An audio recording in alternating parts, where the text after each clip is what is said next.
या और भी कोई सोशल वर्क होता है, तो वहाँ पर भी पूरा का पूरा पब्लिकेशन जो है हम फ्री में बांटते हैं। इवन यहाँ पर मिशन की साइड से ऐसा कोई भी प्रयास नहीं है किया जाता कि इसके बदले में पैसे लिए जाएं।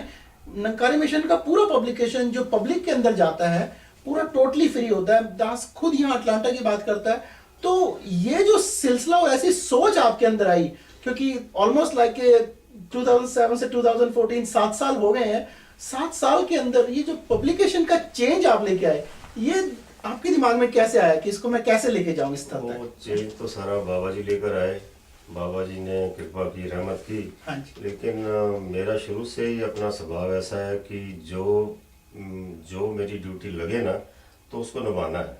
वाह। चाहे वो बिजनेस हो, चाहे वो परिवार की भी बात हो, चाहे वो मिशन का भी काम हो, जो मेरी एक ड्यूटी लगी है ना मैंने उसको पूरा निभाने की कोशिश करनी है। करना तो सदगुरु ने होता है, करना तो निरंकार की कृपा से होना है। तो क्या हुआ कि पब्लिकेशन जाते जाते फिर ईमेल भेजनी शुरू कर दी। कोई पब्लिकेशन को थोड़ा सा भावनाओं से बाहर निकालो। दिवाली मेला होता है, हाँ जी, और कई तरह के मेले होते हैं, आप वहाँ टेबल लगाओ और वहाँ जाके अपना पब्लिकेशन रखो और अपना कहने का है कि फ्री भी बांटो उसको। और ये भी बहुत सारी ब्रांचेस कर रही हैं। हाँ जी, बिल्कुल। उसके अलावा क्या है कि उसके अलावा ये फिर मैंने साथ में पत्रिका का शुरू किया।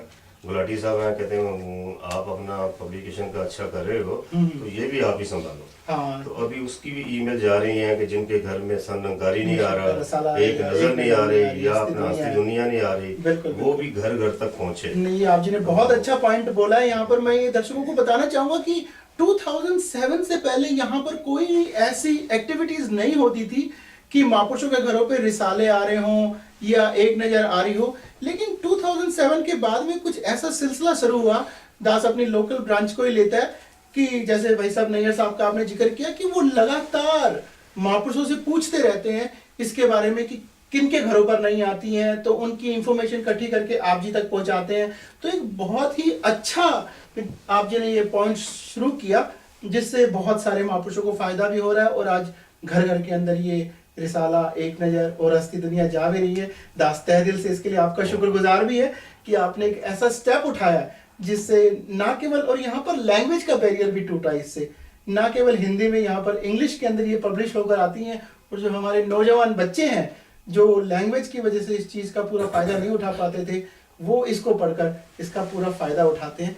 एक चीज़ दास आपसे और इसी बीच में जानने के चाहेगा, हम सभी जानते हैं कि आप ऐसे परिवार से ताल्लुक़ रखते हैं, बाबू महादेव सिंह जी जिनको हर कोई जानता है। ये निरंकारी जगत का शायद ही कोई ऐसा शख्स हो जो इस शख्सियत से वाकिफ़ ना हो, और आप उनके सपुत्र। हमारा सौभाग्य है कि आज आपके साथ बैठने का समय मिला। तो बाबू जी बाबा बूटा सिंह जी के टाइम से हैं और बाबा अवतार सिंह जी के साथ कंधे से कंधा मिला के उन्होंने इस मिशन के अंदर अपना योगदान दिया। तो बाबू जी से आप जी को क्या सीखने को मिला और उनका क्या एक्सपीरियंस रहा आपके साथ पर्सनली तौर पर आपका? बाबू जी से यही सीखने को मिला कि जो आज आप देख रहे हैं, जो बाबा जी सेवाएं बाबा जी देते हैं या दी हैं बाबा जी ने, और वो उनकी कृपा से निभाई जा रही हैं। तो इसके पीछे सारा हाथ तो सारा सदगुरु का होता है, लेकिन पेरेंट्स का भी बहुत हाथ होता है। तो बाबू जी अपना कहने का है कि साथ साथ हमें शुरू से हमें ये कहते रहे कि बेटा ये जो स्कूलों या कॉलेजेस की एजुकेशन है ना, इससे ज़्यादा आप इस एजुकेशन को ध्यान दो। क्या बात, जो मिशन की एजुकेशन है ना, हाँ इसमें आप ध्यान दो। और उस वक्त वो समय था जब वो कहते थे, तब मुझे गीत भी बोलना नहीं आता था या बात भी करनी नहीं आती थी। तो वो कहते थे कि बेटा आप इधर ध्यान दो, आप एक दिन प्रचार करोगे, आप एक दिन स्टेज पर बैठ के विचारें करोगे। और मैं यही चाहता हूँ कि वो क्या है कि बाबू जी का ऐसा पीछे हाथ रहा तो आज उनकी कृपा, उनकी रहमत जो वो काम करे। क्या बात है, क्या बात है। दास एक बात यहाँ पर और फिर दोबारा से अपने दर्शकों को यही बताना चाहेगा कि माता पिता का कितना बड़ा योगदान होता है अपनी संतान के प्रति कि उनको सही डायरेक्शन में किस तरीके से ले जाया जाए।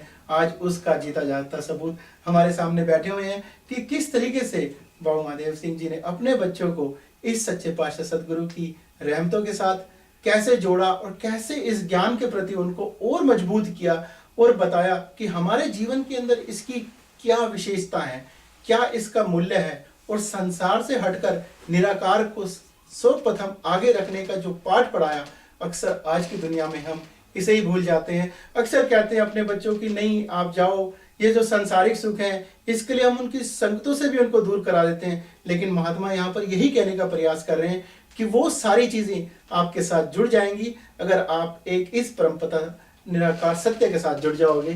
तो जाते जाते आपसे आखिरी में एक और सवाल करके इजाजत लेगा कि आप जी यहाँ पर आए, आप जी ने अपना समय निकाल कर हमारे को दिया, इतनी आशीर्वादें दी, तो ये जो 3-4 दिन का आप जी का अटलांटा का ट्रिप रहा, ये कैसा रहा, और आप जी क्या कहना चाहते हो हमारे संगत से? हमसे काफी कमियां हुई होंगी, तो हम उसको किस तरीके से सुधारें और जैसा आप जी चाहते हो, जैसा सदगुरु चाहता है, वैसे अपने जीवन को बना पाए। क्योंकि अपना इस रूप में मुझे यहाँ अटलांटा में पहली बार आने का मौका मिला। हालांकि इसमें कोई शक नहीं कि परम पूज्य राजमाता जी के साथ भी मैं अटलांटा में आया। अभी जो 2007 में जो समागम का जिक्र हो रहा था, हाँ जी, हाँ जी। तब यहाँ आए, तब हाँ तो एक जी। महान समागम था। वो तो हजूर बाबा जी की अपना कहने का कि हजूरी में जो प्रोग्राम सारे चल रहे थे। अभी इस रूप में जैसे पर्सनली एक मिशनरी टूर पर मैं यहाँ आया हूँ, तो मुझे बहुत ही खुशी मिली है यहाँ देखकर कपिल जी को, अपना कहने का कि देख के, आपको देख के, अपना कहने का है तो नैयर साहब को देख के, या जितने भी महाऑपरेशन के साथ मिलकर काम कर रहे हैं। और मुझे एक संगत की जो रूपरेखा है वो मुझे बहुत ही सुंदर लग रही है, और बड़ी अपना कहने का है कि एक ऑर्गेनाइज लग रही है। तो आपने सारा कुछ भवन को भी बड़ा ऑर्गेनाइज किया हुआ है। संगत में महापुरुष बोलने वाले भी बहुत ही लर्नड हो चुके हैं। एक एक महापुरुष आके जो बोला है, मुझे इतनी खुशी हुई है, आई वॉज वेरी इम्प्रेस। चाहे गीत, चाहे कविता या स्पीचेस, तो सारा कुछ आपका पब्लिकेशन भी आपका टॉप पे जा रहा है। लेकिन आपकी जो सोशल एक्टिविटीज़ है वो भी कपिल जी अपना ये सब भेजते रहते हैं हमें। तो ब्लड डोनेशन भी आपके चल रहे हैं, और भी जो आप कर रहे हो वो भी सारा हमारे पास पहुंचता है। आपका सारा सिलसिला जो है इतना बढ़िया चल रहा है कि मैं यही बाबा जी से अरदास करूंगा कि कुछ ऐसी ब्रांचेज हैं जहां ऐसा नहीं चल रहा, वहां भी ऐसा चले। लेकिन एक सिर्फ मैं बात जरूर कहूँगा, मैं बाबा हरदेव सिंह जी महाराज के चरणों में अरदास करूंगा कि सच्चे पातशाह कृपा करो, रहमत करो, बख्शिश करो कि यहाँ संगत बढ़ जाए, जितनी संगत मैंने देखी है, ताकि अगली बार जब आए तो यहाँ से डबल ट्रबल 3-4 गुना संगत हो। और मुझे लग रहा है कि जैसे आपकी लगन, अभी मैं 3 दिन से कपिल जी के घर में रह रहा हूँ, किस तरह मैं देख रहा हूँ कि दिन रात ये कभी फ़ोन कर रहे हैं, कभी उसमें आप उसको रिक्वेस्ट कर रहे हैं, अपना आपने ज़रूर संगत में आना है, और हमें जगह जगह लेके भी जा रहे हैं। पूरा योगदान है इनका। लेकिन ये प्रफुल्ल तो होना ही होना है, इसमें कोई ऐसी बात नहीं है। लेकिन आप में भी मैंने अपना कहने का है कि न्यूयॉर्क से और अभी इतना चेंज देखा है, उधर नैयर साहब में मैंने इतना चेंज देखा है कि ये सब आप जो मिलजुल के ये कर रहे हो। तो यही बाबा जी के चरणों में बेनती है कि सच्चे पातशाह इनको और बल बख्शो, यहाँ संगतें बढ़ जाएं, ताकि लोगों को ये आपकी ज्ञान की प्राप्ति हो, और लोग अपना कहने का कि जैसे आपके महापुरुष खुश हैं, ऐसे दुनिया तक भी ये आवाज़ पहुँचे और लोग भी इस खुशी का आनंद लें। वाह जी वाह। ऐसे अभी आपने जिक्र किया समागम का, वैसे तो दास का लास्ट ही क्वेश्चन था आप जी से ये, लेकिन समागम की बात आ गई तो एक बात दास के ध्यान में आ गई कि 2007 के अंदर सदगुरु ने ये सिलसिला शुरू किया विशाल समागम का।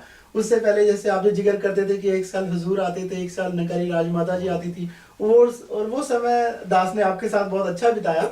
लेकिन 2007 के बाद में मिशन में एक ऐसा टर्निंग पॉइंट आया कि वो समय अब इस तरीके से नहीं मिल पाता। 2007 में अटलांटा में हुआ, 2011 में मिशिगन में आप जी के शहर में हुआ, और फिर 2009 में आप जी क्या हुआ, 11 में शिकागो हुआ, 2013 के अंदर अभी वाशिंगटन डीसी के अंदर ही हुआ। और वो एक विशाल रूप जो हमारे को देखने को मिला। तो 1974 के वो कुछ चंद महात्मा और 2014 का वो विशाल हजारों का रूप, इसको बनते बनते 40 साल लग गए। तो आपको वो दृश्य देख के कैसा महसूस हुआ? बहुत अच्छा महसूस हुआ।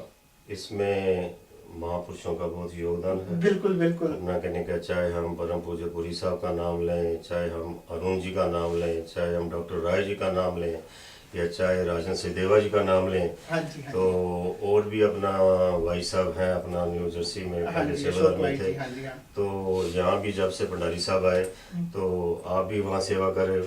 इस तरह से मतलब कहने का है कि हरलोलीन जी हो गए, प्रेम मेहता जी हो गए, सब महापुरुषों का योगदान है योगदान है। और सब महापुरुषों ने मेहनतें की हैं और मिशन का काम करते करते करते करते मिशन को यहाँ तक पहुँचाया है। लेके आए हैं। लेकिन इसके पीछे जो मेन रहमत है, मैं फिर बात कहूँगा बिल्कुल, कि बिल्कुल। पहले बाबा गुरबचन सिंह जी, राजमाता जी की और हाँ, अभी त्रिवेणी की। त्रिवेणी की, बिल्कुल, अभी ये बिल्कुल, बाबा इसमें हरदेव कोई सिंह जी लड़ाई ने, नहीं है। पहले बाबा गुरबचन सिंह जी ने यहाँ बहुत मेहनत की राजमाता के साथ। हाँ जी, हाँ जी। अभी सदगुरु बाबा हरदेव सिंह जी महाराज और पूज्य माता जी ने यहाँ अमेरिका और कनाडा में बहुत मेहनत की है, बहुत इससे हम- बहुत मेहनत की है। अभी भी क्या हुआ कि जब बाबा जी के आने से पहले ना, हाँ जी, हाँ तो जी। मैं बाबा जी के चरणों में गया, अच्छा। ज़्यादा पूरा घंटा मिल जाता है, हम्म, तो मैंने कहा बाबा जी आप अमेरिका फिर कब आ रहे हो? तो कहते हैं कि इस बार तो ऑस्ट्रेलिया का प्रोग्राम बन रहा है। अच्छा। मैं क्या हजूर सच्चे पातशाह आप पिछली बार भी नहीं आए, तो आप कृपा करो इस बार आपने आना है, क्योंकि यहाँ बाबा गुरबचन सिंह जी और राजमाता जी की, इधर आप जी की, पूज्य माता जी की ट्रमेंडस मेहनत है जो बिल्कुल, आपने अमेरिका और कनाडा को अपना कहने का मेहनत की है। तो बिल्कुल। कम से कम हर साल आप आए, लेकिन अगर एक साल मिस हो जाता है तो दूसरे साल तो जरूर आए, जरूर। चाहे थोड़ा समय भी दें। और महापुरुषों ने भी कहा होगा, बिल्कुल कहा सच्चे होगा। पातशाह मान गए, तो चाहे उन्होंने एक हफ्ता अमेरिका को और एक हफ्ता कनाडा कनाडा को को दिया, पर आए। लेकिन वाशिंगटन समागम ने कमाल कर दी। वाह जी। वाशिंगटन समागम की हाजिरी, वाशिंगटन अपने आप में देखने लायक थी। ऑर्गेनाइज उनके लंगर, उनका अपना कहने के कि हॉल, इसमें बहुत सारे महापुरुषों का, कपिल जी का और कई महापुरुषों का हाथ होगा। लेकिन बाबा जी समागम के हिसाब से बाबा जी हम बहुत ही खुश होकर गए। वाह जी वाह। दास हमारे साथ इस बातचीत के लिए आपका तहे दिल से शुक्रगुजार है। तो दर्शकों, ये थे हमारे बीच में मिशिगन एन आर्बर से आए हुए भाई साहब गोविंद सिंह जी से, जिनसे हमने कुछ चंद बातें शेयर करी और उनका एक्सपीरियंस जानने की कोशिश करी। निरंकारी मिशन की बहुत पुरातन ऐसी बातों से इन्होंने आज हमारे को नवाजा जिनसे हम परिचित नहीं थे। इनके अनुभव से हम सब कुछ सीख पाएं, अपने जीवन के अंदर ढाल पाएं, ऐसी आशा करते हुए दास रामसाई अपना कैमरामैन भाई साहब लखबीर जी और भाई साहब भारत जी के साथ मिलकर आप सबसे इजाजत मांगता है और यही आने वाले वक्त के लिए उम्मीद करता है कि जब जब ऐसे कोई महात्मा हमारे बीच में आए तो ये जो अटलांटा की टीम है आप जी को लगातार इस तरीके से इनके अनुभवों को आप संतों तक पहुंचा पाए। धन्यवाद, नमस्कार। धन्यवाद।